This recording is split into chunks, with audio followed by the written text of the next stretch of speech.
ഈ സംഭവത്തിന് ശേഷം ഇവിടെ താമസിക്കുന്ന ഓരോ കുട്ടികളുടെയും ഐഡന്റിറ്റി വ്യക്തമായി വെരിഫൈ ചെയ്തിട്ടുണ്ട്.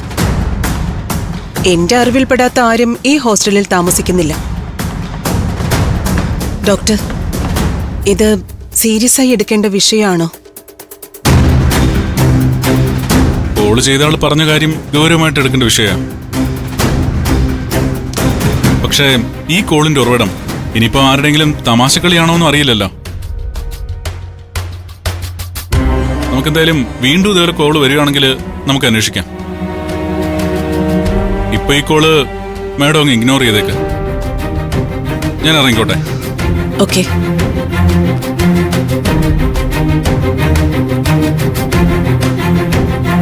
ഇത് പ്രശ്നമാണല്ലോ. ഈ കോളിന്റെ ഉറവിടം കണ്ടെത്തിയേ പറ്റൂ. എന്താ ഡോക്ടർ? Hey, nothing.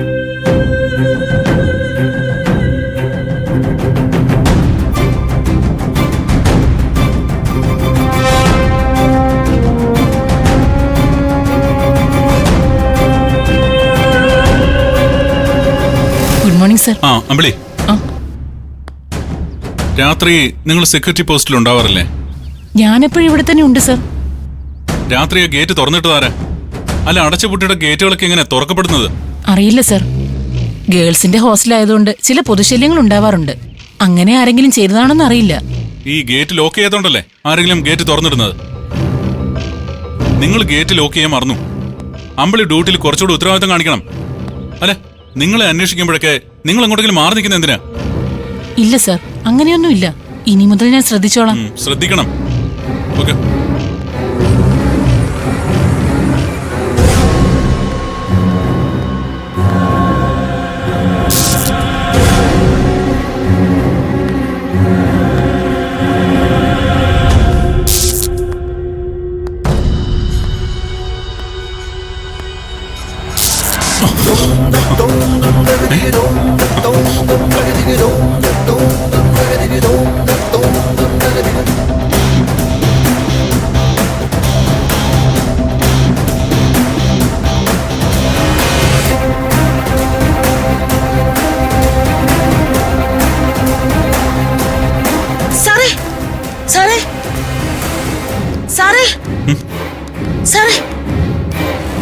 എനിക്കൊരു കാര്യം പറയാനുണ്ട്. എന്താ മന്ദാകിനി? മന്ദാകിനിക്ക് എന്താ പ്രശ്നം? ഞാനത് പറഞ്ഞ ഇവിടെ ആരും വിശ്വസിക്കില്ല സാറേ. അതുകൊണ്ട് സാറിനെ ഒന്ന് കാണാൻ വേണ്ടി ഞാൻ കരുതിയിരിക്കുകയായിരുന്നു. മന്ദാകിനി, കാര്യം എന്താന്ന് വെച്ചാ പറ. ഞാൻ പറഞ്ഞതായി മാഡത്തിനോട് പറയല്ലേ സാറേ. ഞാൻ പറഞ്ഞതില് എന്തെങ്കിലും കാര്യമുണ്ടോ ഇല്ലയോ എന്ന് സാറിനെ മനസ്സിലാകൂ. സാറേ, ഇന്നലെ പാതിരാത്രിയായപ്പോ എന്തോ ശബ്ദം കേട്ട് ഞാൻ ഉണർന്നു. അപ്പൊ എന്റെ റൂമിന്റെ മുന്നിൽ ഒരു കറുത്ത രൂപം. കറുത്ത രൂപം? ഇവിടുത്തെ കുട്ടികൾ ആരെങ്കിലും മന്ദാകിനി ഭയപ്പെടുത്താൻ വേണ്ടി വന്നതാവാം. അങ്ങനെ തന്നെ ഞാൻ കരുതിയേ. എന്നാ അങ്ങനെയല്ലെന്ന് പിന്നീട് എനിക്ക് മനസ്സിലായേ. ആ രൂപം പൊതിച്ചിരുന്ന പുതപ്പ് എന്റെ പെട്ടിയിൽ മടക്കി വെച്ചിരുന്ന സാധന. പിന്നീട് ആ രൂപത്തെ കണ്ടില്ല. പക്ഷെ ആ പുതപ്പ് എന്റെ പെട്ടിയിൽ അതുപോലെ തന്നെ ഉണ്ടായിരുന്നു. ഇതെങ്ങനെ സംഭവിച്ചു സാറേ? എനിക്കൊന്നും മനസ്സിലാവുന്നില്ല. ഇതൊക്കെ കേട്ടിട്ട് എനിക്ക് മനസ്സിലാവുന്നില്ല. ഇത് വല്ല ഗോസ്റ്റിന്റെ ഉപദ്രവമാണോ സാറേ? ഗോസ്റ്റോ? അതേക്കുറിച്ച് കൂടുതൽ അറിവുള്ള ആളാണല്ലോ സാറ്. അതുകൊണ്ടാ ഞാൻ സാറിനോട് ചോദിച്ചേ. എന്തായാലും മന്ദാകിനി പുതുപ്പ് പുതച്ച ഒരാളെ കണ്ടു. പിന്നീട് അയാളെ കണ്ടില്ല. പക്ഷെ പെട്ടി തുറന്നു നോക്കിയപ്പോ പുതുപ്പ് പെട്ടി തന്നെ ഉണ്ടായിരുന്നു, അല്ലേ? അതെ അതെ, അത് തന്നെയാ സംഭവിച്ചത്. അത് സാറിനെങ്കിലും മനസ്സിലായല്ലോ. ശരിക്കും അതെന്താ സാറേ? ഗോസ്റ്റ് തന്നെയാണോ? ഏയ്, അത് ഗോസ്റ്റ് ഒന്നുമല്ല. മന്ദാകിനി സ്വപ്നം കണ്ടതാ.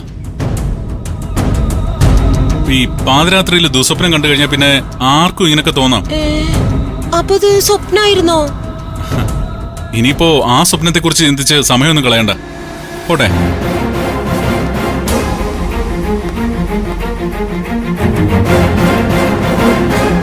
ഞാൻ ഒറ്റ നോട്ടത്തിൽ ഒരു രൂപത്തെ കണ്ടതാണല്ലോ.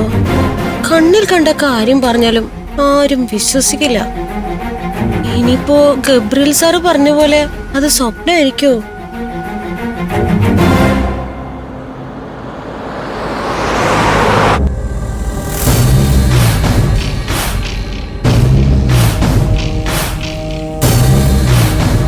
ഇവരെല്ലാം പറയുന്നതിന്റെ പിന്നിലെ സത്യം എന്തായിരിക്കും? എനിക്ക് വന്നതുപോലൊരു കോള് റീന മേഡത്തിനും വന്നിരിക്കുന്നു. അവിടെ മാനേജ്മെന്റിന്റെ കണക്കിൽപ്പെടാത്ത ഒരാൾ ആരാണ്?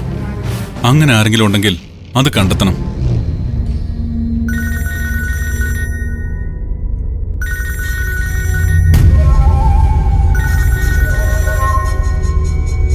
ഹലോ, അതെ, പറഞ്ഞോളൂ. ആ വിവരം കിട്ടിയോ? അവരിപ്പോ എവിടെയാ ഉള്ളേ? ശരിയായ സ്ഥലം? ശരി ശരി, എനിക്കൊന്ന് ലൊക്കേഷൻ മാപ്പ് ഇട്ടിരുന്നാ മതി. Okay, thank U.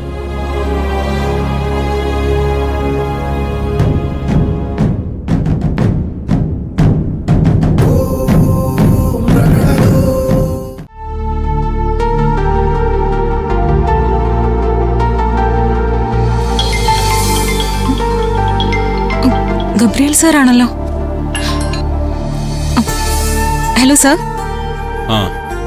നിങ്ങളുടെ ഫ്രണ്ടിന്റെ അമ്മയെ പറ്റി പറയാനാ വിളിച്ചേ. അംബികാന്റെ എവിടെയാ താമസിക്കുന്നതെന്ന് അറിഞ്ഞോ സാർ? യെസ്, ആ കാര്യം പറയാൻ വേണ്ടി വിളിച്ചേ. അംബിക എന്ന സ്ത്രീ താമസിക്കുന്ന സ്ഥലത്തെ കുറിച്ചുള്ളൊരു വിവരം കിട്ടിയിട്ടുണ്ട്. എവിടെയുണ്ട് സാർ? കേരളത്തിന് പുറത്താണോ? അല്ല, ഈ നാട്ടിൽ തന്നെ അവർ താമസിക്കുന്നേ. വളരെ അടുത്തല്ല, കുറച്ച് ദൂരെയാ. ഞാൻ ലൊക്കേഷൻ മാപ്പ് ഷെയർ ചെയ്തേക്കാം.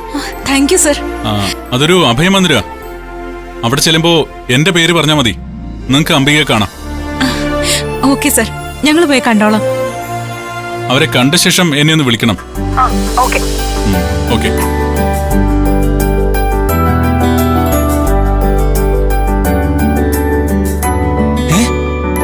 എന്റെ അമ്മ താമസിക്കുന്ന സ്ഥലം കണ്ടെത്തിയോ? ഗബ്രിയേൽ സാർ ആ സ്ഥലം കണ്ടെത്തി. ഗബ്രിയേൽ സാർ ആ സ്ഥലം കണ്ടെത്തി നമ്മളെ അറിയിക്കാൻ ഏറ്റിരുന്നതല്ലേ? അങ്ങനെ നമ്മൾ കാത്തിരുന്ന സംഗതി എത്തി. അത് എന്റെ അമ്മ തന്നെ ആയിരിക്കോ? അമ്മ താമസിക്കുന്ന സ്ഥലം കണ്ടെത്തിയപ്പോ നീ എന്തിനാ സംശയിക്കുന്നേ? എന്തോ എനിക്കൊരു സംശയം പോലെ. ആരവ്, നീ നിന്റെ അമ്മയെക്കുറിച്ച് ഞങ്ങൾക്ക് തന്ന വിവരങ്ങൾ അനുസരിച്ചാ ഞങ്ങൾ ഗബ്രിയേൽ സാറിനെ കൊണ്ട് അന്വേഷിപ്പിച്ചത്. നീ ഞങ്ങൾക്ക് തന്ന വിവരങ്ങളെല്ലാം സത്യമാണെങ്കിൽ ഗബ്രിയേൽ സാർ കണ്ടെത്തിയ സ്ഥലത്തുള്ളത് നിന്റെ അമ്മ തന്നെ ആയിരിക്കും. അക്കാര്യത്തില് ഞങ്ങൾക്ക് യാതൊരു സംശയമില്ല. ഇക്കാര്യത്തില് ഞങ്ങൾക്കില്ലാത്ത സംശയം നിനക്കെന്തിനാ? കിരണേ, ഏതാ സ്ഥലം? ഗബ്രിയേൽ സാറ് ആ സ്ഥലത്തിന്റെ കൃത്യമായൊരു ലൊക്കേഷൻ മാപ്പ് തന്നിട്ടുണ്ട്. കാണിച്ചേ. നോക്കട്ടെ. ഇത് ഇവിടുന്ന് ഒരു 40 കിലോമീറ്റർ അകലെയാണല്ലോ.